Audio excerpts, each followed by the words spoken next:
Today on the Matt Walsh Show, Beyonce just released a new album, and as always, the media tells us that it is a work of staggering artistic genius. And that's all anyone is allowed to say about Beyonce, of course. In reality, though, she's a mediocre pop star. But what does it say about our culture that these are the artists we elevate and the art that we hail as especially significant and beautiful? We'll talk about that, plus 5 headlines, including riots continuing in Portland, even though we were assured that riots would end as soon as the feds left, yet they didn't. So what's up with that? In our daily cancellation, I am forced to cancel Tomi Lahren. She has left me no choice. I must do it.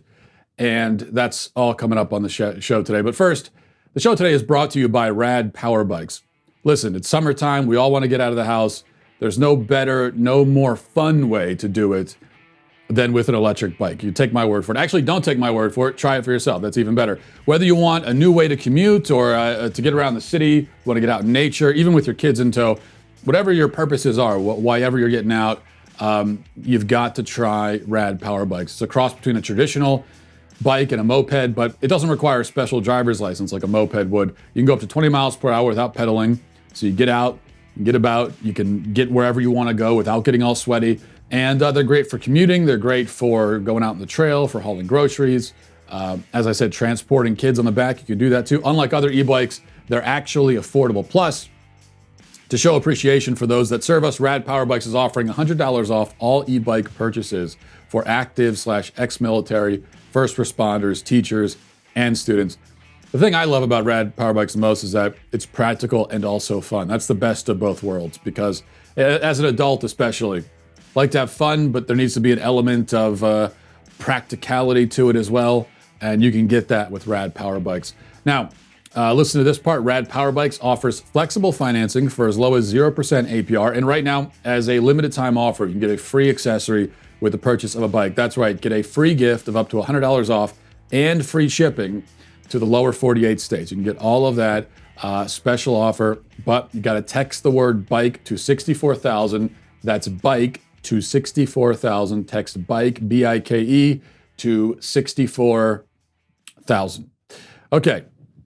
Now, if you happen to hear collective shouts of near orgasmic adulation and delight echoing from sea to shining sea last Friday, it was because Beyonce released a new album. And the screams were coming from music critics and others in media who want us to know that Black is King, the new album, is quite possibly the greatest artistic achievement of all time, equaled only by Beyonce's other albums, together comprising a catalog of music so breathtaking and awe-inspiring that Beethoven, if he wasn't deaf and also dead, would be plunged into despair upon realizing that he could never hope to produce anything as heart-wrenchingly beautiful as what Beyonce can make.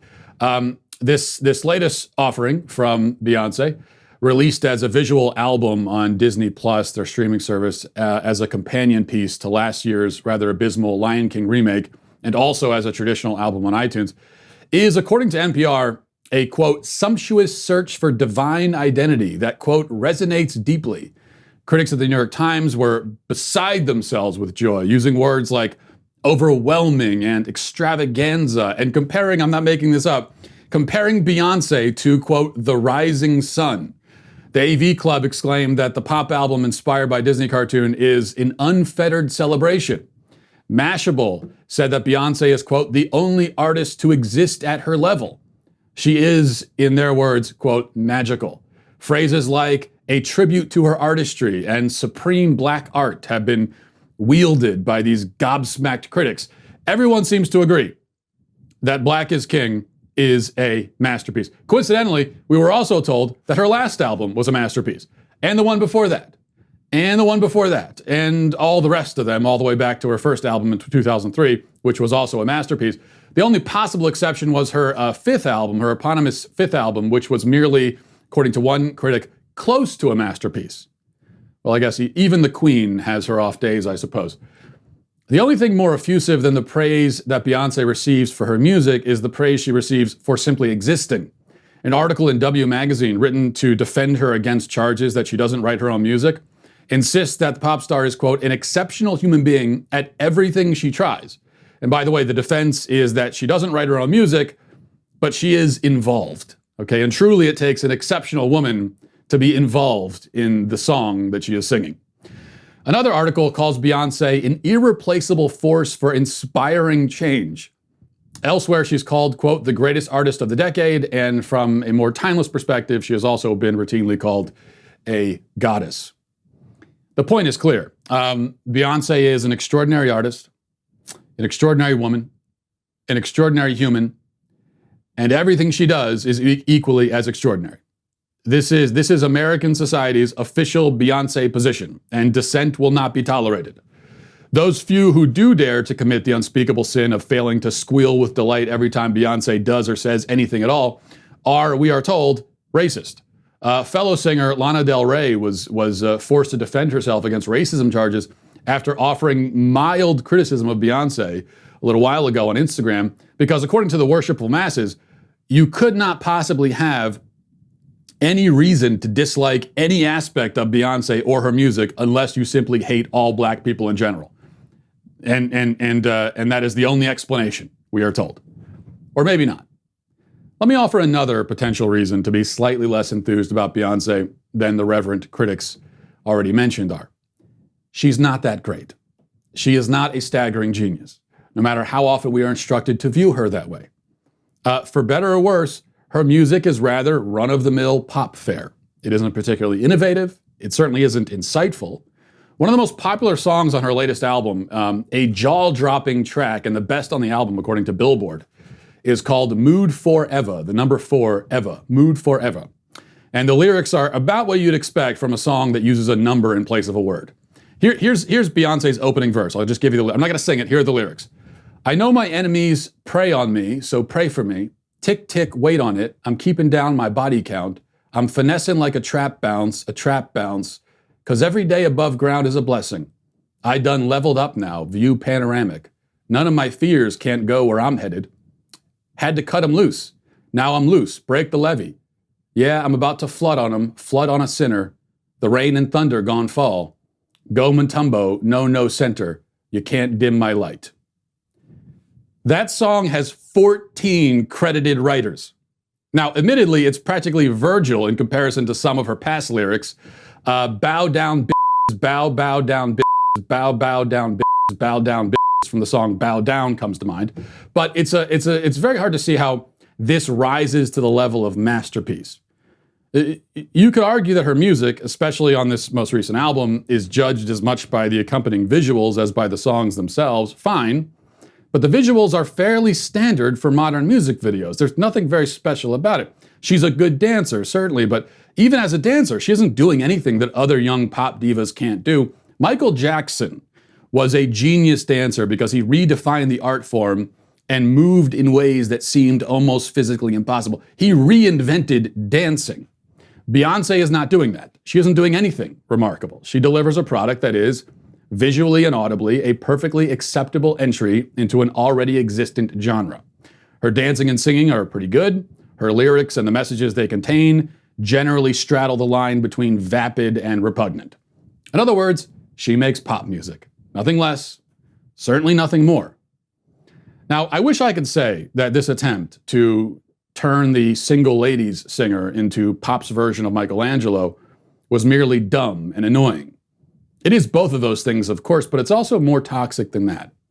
You can judge a culture in many ways by its most celebrated art. And the people within a culture will judge themselves in many ways through the same lens. Our art is the story that we tell about ourselves, to ourselves.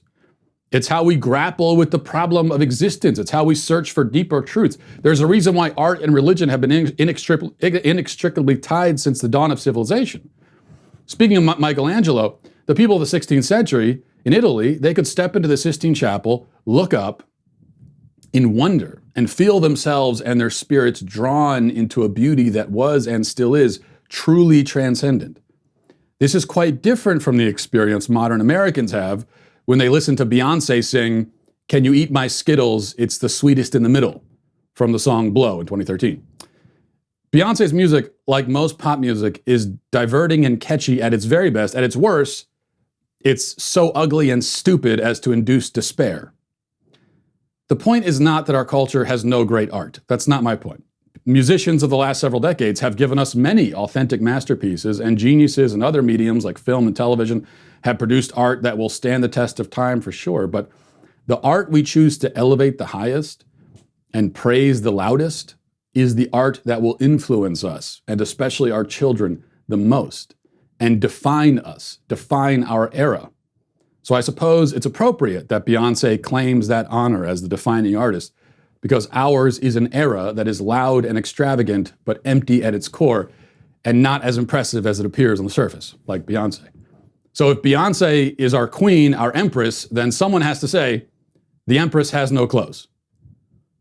Literally, much of the time.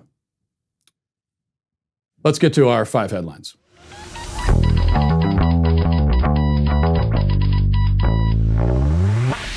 So move on to our headlines here.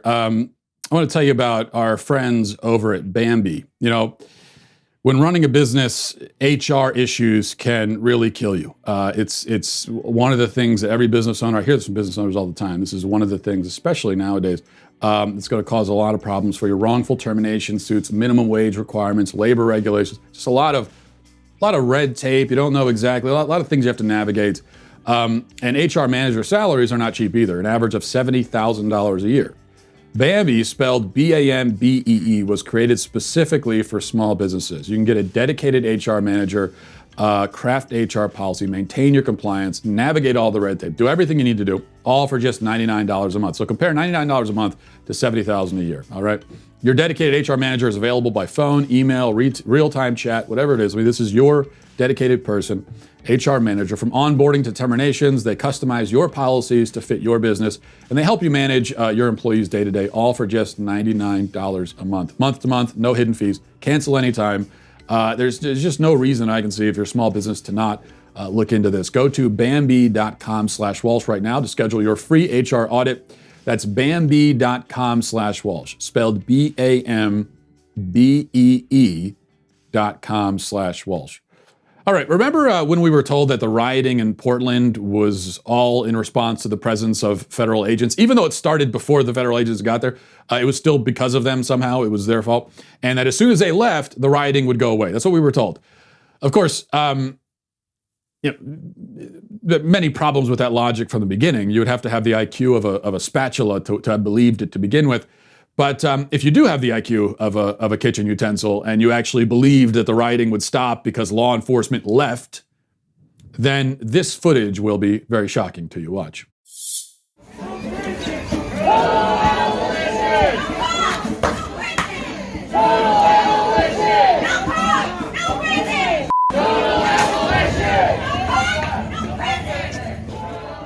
What you can see there, that's rioters in Portland after feds had already left, trying to burn down a police precinct.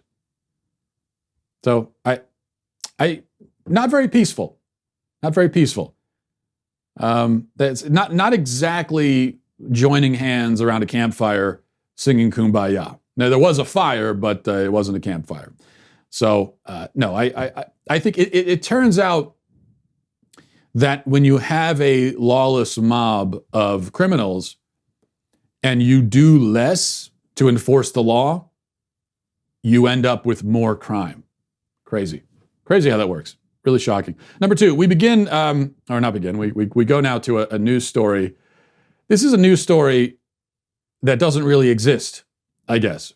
The news here is that there is not any news. And I think in this case, the fact that there is no news is news indeed. I'm starting to confuse myself now. Here's what I'm talking about. You may remember the story from about 6 weeks ago. A woman by the name of Althea Bernstein in Madison, Wisconsin, called the police late at night claiming that she had just been attacked by a gang of racist white men. And she said that this roving gang of white supremacists, they were all wearing Hawaiian shirts. They were like frat boys, she said. They came to her at a stoplight. They sprayed her in the face with lighter fluid, and then they threw a lighter into her car and set her on fire. Her face was actually on fire, is what she said. Now, this was huge news when it happened. It was reported everywhere. I heard it all over the place. Meghan Markle even reached out to Bernstein to express her condolences. It was a pretty big deal. And sure, I mean, if something like that happens, of course it's a big deal. You got a group of murderous bigots patrolling the streets of an American city, literally trying to burn women alive in the middle of the street. That's a big deal. But then, and this brings us to our update today, then there was nothing. That was 6 weeks ago. And it was a big story for a few days, and then it just disappeared. Madison police said they were investigating the attack, then the feds got involved, and this is all good because it happened at an intersection in a major city, so there has to be cameras all over the place and witnesses. Surely these flame-throwing racists are on tape. Someone else must have seen them also. I mean, it should be pretty easy to track them down. Yet 6 weeks later, we've heard nothing about this case. Nothing. Not a word. I mean, it really makes you think. In fact, I went to Google and I searched for Althea Bernstein. I searched her name. News stories from the last week. Zero reporting. Not one story on the entire internet was published in the last week about this case. Isn't that pretty strange? I mean, it's almost like this story vanished into thin air, and so did the white boys with the lighter fluid and the lighter that somehow could stay lit when they threw it. Now, let's just imagine, crazy thought, but let's just thought experiment. Let's imagine that possibly the white boys vanished into thin air and nobody ever noticed them except for her, and they weren't recorded by any camera as far as we know. Let's imagine, again, hypothetically, that all of that is the case because they don't exist. Pretty easy to vanish when you never existed to begin with. So let's say, wild theory, none of this ever happened. It's yet another hate crime hoax. On that theory, the cops would of course know that it's BS, and they would know right away. I mean, they would know probably from the moment they hear it, but all they'd have to do is look at the surrounding video footage, talk to some people that were in the area, and they would know right away. This simply didn't happen. And yet, I mean, again, on this theory, they're just not saying anything about it, hoping we all forget. And the sad thing is, that plan seems to actually be working just fine. But it's scary to think that we've arrived at this point where a person can invent a hate crime, file a false police report, and just get away with it. No penalty whatsoever because the police are too afraid to tell the public that it was all a load of horse manure. That's a scary thought. Number three, I have to throw this in here. Credit where it's due. I am capable of giving credit sometimes. I mean, that I criticize Trump sometimes, and I especially criticize his tweeting. But sometimes I have to admit even that he puts out one hell of a great tweet. And this is one of those times. So like I said, credit where it's due. I just want to show you this tweet because I thought it was so good. And I wanted to give all the credit to Donald Trump on this one. Here's the tweet from him. He says, look at this. Here's the quote. He says, cities across the nation that are run by Democrats are in shambles. Matt Walsh. Yeah, he seems to be quoting someone there. Someone who was on Tucker last night. He was watching Tucker and he was quoting, I don't know, I'm not sure who that guy is really, but brilliant point. That man, whoever that is, I think we can all agree, has the powers of insight that would rival Aristotle. So a great job by Trump putting that quote out there. That's all I want. Really, like I said, this is really about giving Donald Trump credit for a great tweet. Number four, it was just announced that the live adaptation of Mulan will go straight to Disney's streaming service. And right when you're done, after you're done watching Black is King, you can go and watch Mulan. Except it's going to cost you $30. It's going to come out in a few weeks. $30 plus the subscription. You pay for the subscription to Disney Plus, and they're going to charge you an extra $30 to see this. And this is all I'm going to say. If you pay $30 to watch a lifeless, pointless, rehashed remake of a Disney cartoon that you've already seen, I don't think it's too much to suggest that you should lose your citizenship rights. And I don't even say that ironically. I would, with all sincerity, support a policy that stripped you of your constitutional rights, all of them, for paying $30 to watch the Mulan remake. Number five, Just a policy proposal I'm throwing out there if anyone wants to run with it. Number 5, finally, Oprah Winfrey, who we should note is worth $2 billion, spoke out this week against the scourge of white privilege. Oprah, with her $2 billion, is very concerned that white people in trailer parks wearing Goodwill hand-me-downs might be a little bit too privileged. And here's part of her discussion on that subject. There are white people who are not as powerful as the system of white people, the caste system that's been put in place, but they still, no matter where they are on the rung or the ladder of success, they still have their whiteness. I just love how she's having this discussion about white privilege while sitting in a room that looks like that room from the last Matrix film. She's literally controlling the whole Matrix from that room, and yet complaining about other people having privilege. This is weapons grade irony right here. I really, what I really like to imagine is her shouting something like, white people are too privileged, and then walking directly into her 98-room mansion, tossing her $40,000 coat made of the skins of albino seals at her butler, petting her Siberian tiger, and then just heading to her gold-encrusted bathtub filled with champagne and caviar and jumping in. That's how I imagine that Oprah Winfrey must live.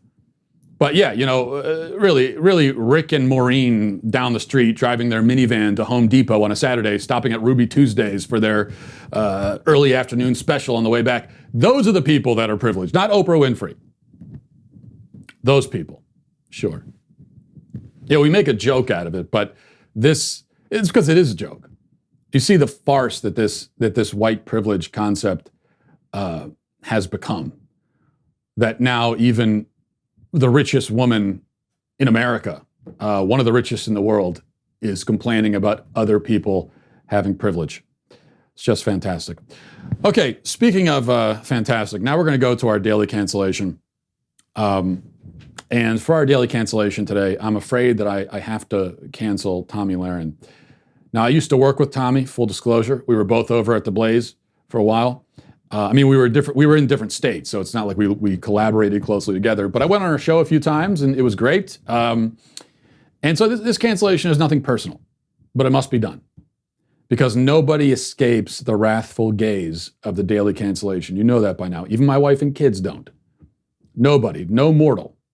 Even immortals, okay? They aren't necessarily off the hook either. So Tomi is canceled for a lengthy PSA that she published yesterday, a 14-minute video criticizing men, talking about why men are terrible and why her own relationship problems are the fault of men. And men are, as she said, trash. Take a listen. These women range in every body type and everything. They're all successful, they're all intelligent, they're all good people. But if all of these women, including myself, are having issues, then I have to think, it might not be us. It might be you. It might be men. It might be men. Now, I've often talked about the pussification of America and how men are no longer men. I talk to my mom about this a lot, and she says, well, maybe it's just the guys in Texas. Maybe it's just the guys in Los Angeles. It is not just the guys in Los Angeles, Nashville, Dallas, and they're not any better in the Midwest. Quite frankly, I think they're trash all over this country in the age range of about 20 to I think about 55, maybe even 60. A lot of men are trash. A lot of men don't know how to treat women. A lot of men don't know how to really, quite frankly, pull their heads out of the sand and pay attention. So I am going to help you. Tomi also said, reading now from Amanda Prestigiacomo's Daily Wire article about it, she also said, I'm not a feminist, so please don't take this as a feminist rant. Lahren interjected after imploring men to follow up with plans instead of merely texting women. I love men. I think men are great. I think men have failed themselves, and they failed us. And I'm trying to help you out because I love men. I think they're great. They're just failures. That's all. They're great, but they're failures. That's all I'm trying to tell you. They're great failures. They're great at failing. Anyway, she says, and I'm just trying to help you out because I think there are a lot of really great guys out there who need a little help. And I don't think there are a lot of women that are stepping up and saying these things. This isn't patronizing at all, is it? I think you're fantastic. I just think you need a little help. That's all. You need help from me, a 27-year-old blonde woman. So, continuing, she says, so I'm going to go ahead and say them because they need to be said. I am really so sick of my friends having to deal with trash men. I'm tired of dealing with trash men. The pundit also told men to value. and not, quote, mix in people like me and my friends who have something going on with your other girls that have nothing going on. Don't mix us in with the Tatianas. Is that a what is that? Thotinas. Is that a thing the kids are saying now? I don't know what that means. Don't mix us in with the Thotianas. Anyway, and then she goes on from there. Okay. Now, it goes without saying that if a man were to ever make a video claiming that most women between the ages of 20 and 60 are trash, it would be roundly condemned as insanely sexist, and he would be written off as a bitter, lonely, virginal incel. That's what would happen. We all know that. Women have a better chance of getting away with something like this. Now, at least the consequences aren't as severe. Tomi is sustaining quite a bit of criticism for this, and rightly so, but it's not the same as it would be if her name was, Thomas, or her name was spelled Tommy instead of with an I. It'd be a totally different ballgame, and we all know that.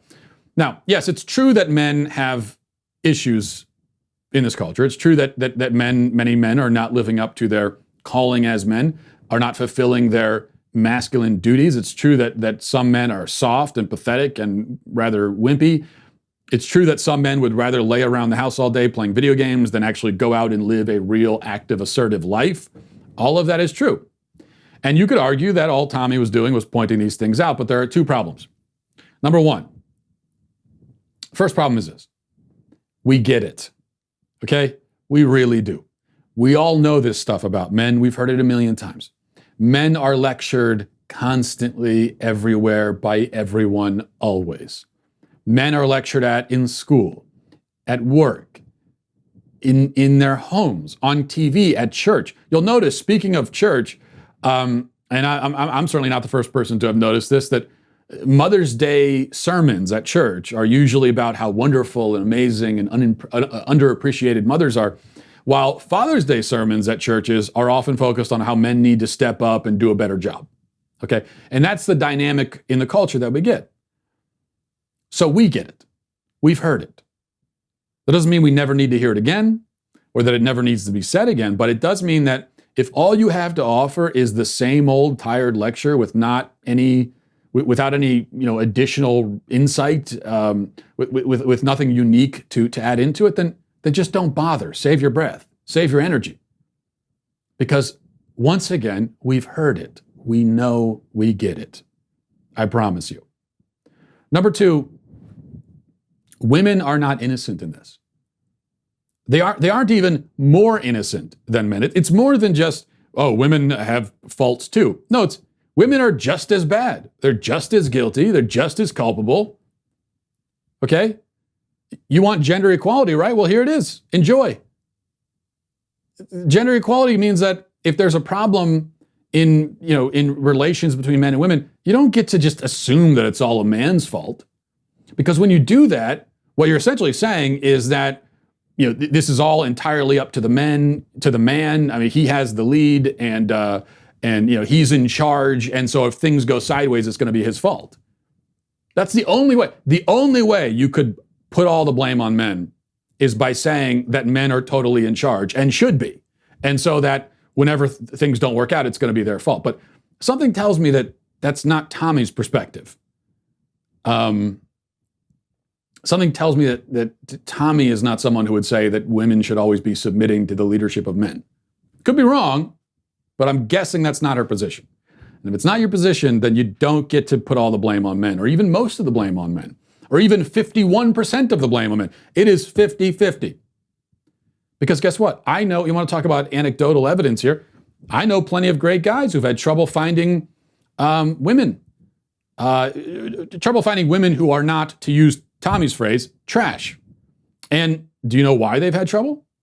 Well, because in some cases they don't make a lot of money, or they've got they're employed, they have good jobs, they don't make tons of money, or maybe they don't necessarily look like Calvin Klein models, but they're good men, hardworking men, loyal, intelligent, all of that.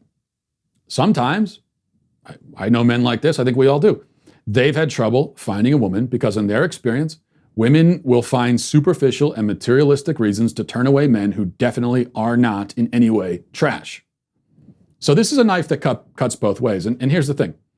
If you're having trouble finding a match for you, and if you find that everyone you come across is trash, and that there's a fatal flaw with every member of the opposite sex that you've ever encountered, then yes, it could be that you have horrible luck. It could be, woe is you, you're a victim.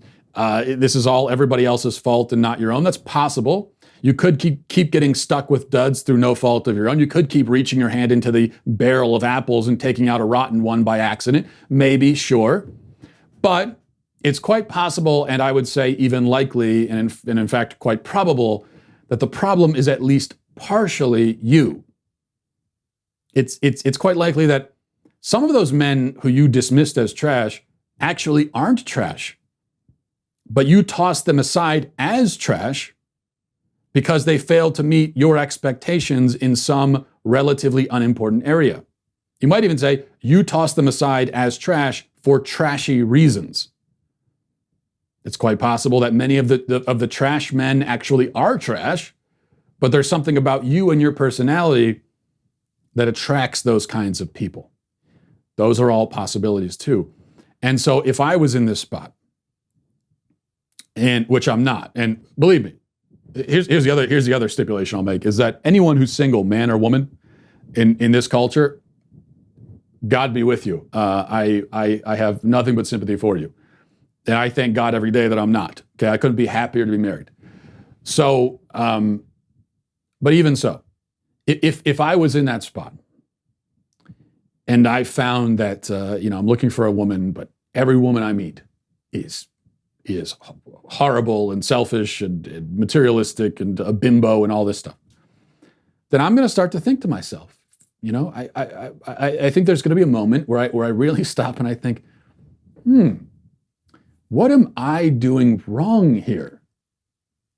Yeah, maybe everyone else is doing something wrong. It's possible. But then it's weird because I look around and I see that there are plenty of people who manage to find other good people and they have good relationships. That does exist. There are plenty of married people in this country, even young married people who have good marriages. That does exist. It's not a myth. It's not an urban legend. It exists. I'm telling you. I can tell you from experience it exists. So I think I would look at that and I would say, okay. So it is possible to find a good person. Plenty of other people have done it. And yet I can't. Why is that? I could be a victim of the universe. Yeah, that's true. The universe is picking on me. I don't know. Maybe there's something about me that just attracts these types. Am I attractive to horrible people? Or am I someone who can't even identify a good virtuous person because I'm so lacking in virtue myself, and so I have possibly thrown out a lot of virtuous people because I didn't recognize them for the virtues they had? I mean, so this is a self-analysis that I would undergo, and I guess that would be here's my PSA that I'm going to throw out there to not just women, men and women. If you're having problems in this regard, rather than blaming everybody else and giving tips and advice to other people. By the way, I always love it when people who have not had a successful relationship give relationship advice. Okay, that's like if you're training someone on how to fly, but every plane that you've ever piloted has crashed. It's like, if I'm a rookie pilot looking for some advice, I'm probably not going to go to you. But in any case, rather than going and giving advice and all of that and blaming everyone, maybe do a little bit of a self-analysis. And the speech and lecture you want to give, maybe go into your bathroom and give that lecture into the mirror. Because I think that's probably the number one person that needs to hear it. And for that reason, Tomi Lahren is canceled. We'll leave it there. Thanks for watching, everybody. Thanks for listening. Godspeed.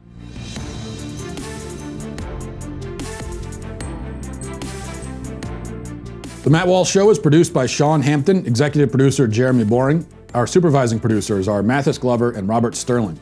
Our technical producer is Austin Stevens, edited by Danny D'Amico, and our audio is mixed by Robin Fenderson. The Matt Walsh Show is a Daily Wire production, copyright Daily Wire 2020.